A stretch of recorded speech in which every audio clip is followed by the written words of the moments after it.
조국 전 법무부 장관은 23일 법원이 부인 정경심 동양대학교 교수에게 징역 4년형을 선고하자 너무도 큰 충격이라며 항소 의사를 밝혔다.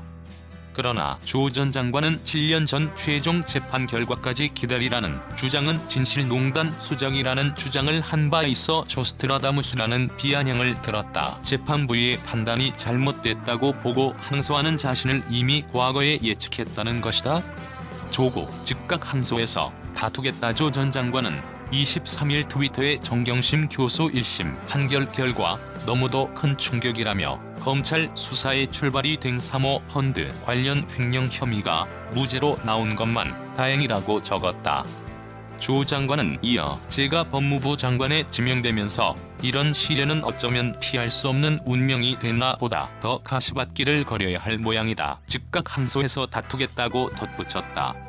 서울중앙지법 형사 25에서 2부는 이날 정경심 교수에게 자녀 입시 비리, 사모펀드 투자 등의 혐의를 유죄로 인정해 징역 4년에 벌금 5억 원, 추징금 1억 4천만 원을 선고하고 법정 구속했다. 다만 정 교수가 허위로 컨설팅 계약을 하고 조 전 장관 오촌 조카 조범동 씨로부터 돈을 받아 횡령에 가담했다는 사모펀드 관련 의혹은 무죄로 판단했다.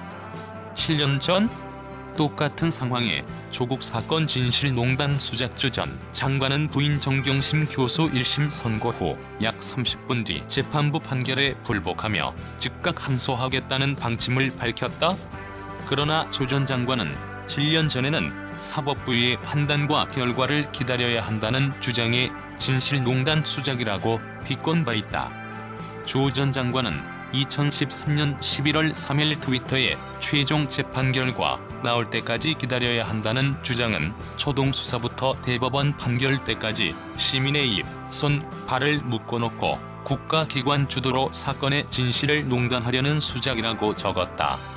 이는 박근혜 전 대통령이 그해 10월 31일 청와대에서 열린 수석, 비서관 회의에서 국가정보원 불법 대선 개입 논란과 관련해 책임을 물을 것이 있다면 물을 것이다. 진행 중인 사법부의 판단과 결과를 기다려야 한다고 말한 데 따른 반박성 글로 보인다.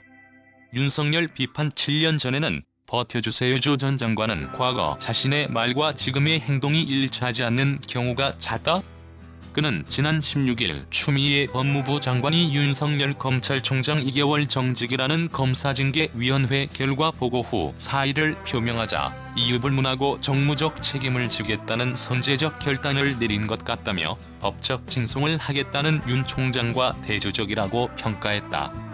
그러나 조 전 장관은 2013년 11월 9일 트위터에 한 번도 검찰에 대한 대화를 해본 적 없는 윤석열형 정직 3개월이 아니라 그 이상의 징계라도 무효입니다. 굴하지 않고 검찰을 지켜주세요. 사표 내면 안 됩니다라는 박범계 더불어민주당 의원의 글을 공유하며 더럽고 치사해도 버텨주세요라고 적은 바 있다. 라이브러리 댓글 작성을 위해 자바스크립트를 활성화해주세요.